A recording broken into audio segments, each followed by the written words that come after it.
action. It is time for another tact fest. So what have we got this time? Let's start with this. It's an amplifier. I actually forgot this in the last unbagging. It was just sitting at the side and I completely missed it. Now when I first saw this I thought, oh that's nice. The heatsink is nice and securely sitting. It's all square. It's not just skewed at an angle like usual. But it turns out, let me zoom down this, that it's not attached at all. It does have the double-sided pan in it, but they've left the protective cover on. And the chip, what does it say the chip is? Where is the bag? It says it is, oh it doesn't. Oh, that answers that then. Lovely. Let's get the scope onto this. So I'm guessing it's a AMEN.EP3 whatever that is. I'm going to go and look that up right now. Okay, well that may be based on a Texas Instruments chip number, and if it is, it's 50 watts per channel or 100 watts if you run as a mono unit. The fact the heat sinks off it is quite good because see a little metal connection pad for heat sinking.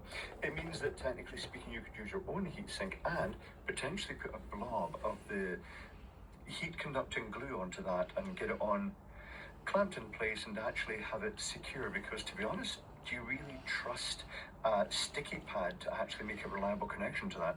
But what you get with it is the little stereo signal lead and 3 of these connectors. One's power in and 2 are the speaker out. Interesting. Right, I'll shove that in its bag. Do you feel this should be in an anti-static bag in some way? But maybe not.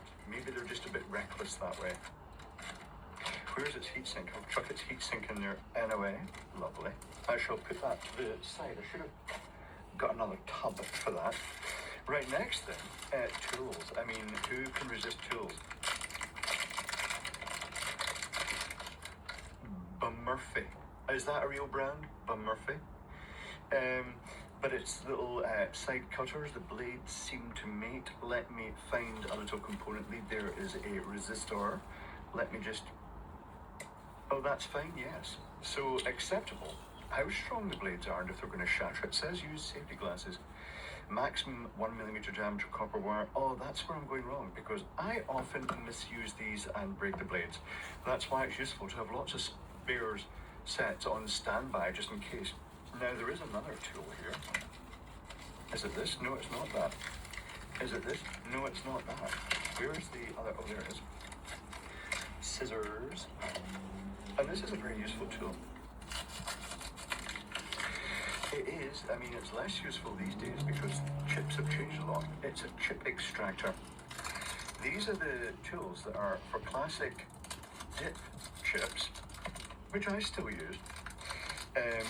The ones that are basically soldered through hole. This is when you put them in a socket and you want to be able to extract the chip carefully by gently tweezering these under the socket, under the chip, and wiggling it out of the socket. Very useful tools. I shall put that to the side. Pretty sure there was one there already, but now there are 2. What's next? Oh yes. A crap tool. Very disappointed, yes. Someone recently said they got one of these and the pogo pins at the tip were damaged. Let me just zoom down on this.